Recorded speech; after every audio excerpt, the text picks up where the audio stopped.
When many people think about vegan food, dollar signs come to mind. But every week, people can grab a plate full of vegan food for only a couple bucks. Lindsay Lucox has been vegan for 4 years and helps to organize vegan cooking workshops through the Ohio University student organization, Conscious Ohio.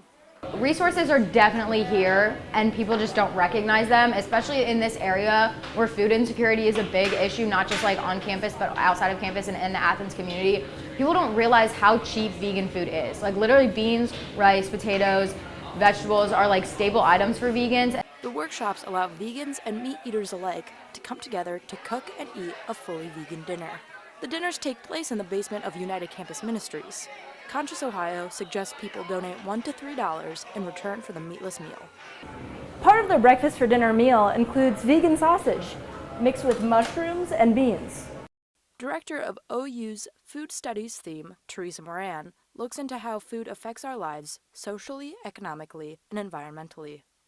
The idea that a plant-based diet costs more is not really valid in terms of actual price per pound. But what people often fail to put into that equation is that people would need to have a stove, have electricity, have pots and pans, have access to water, know what to do with the food.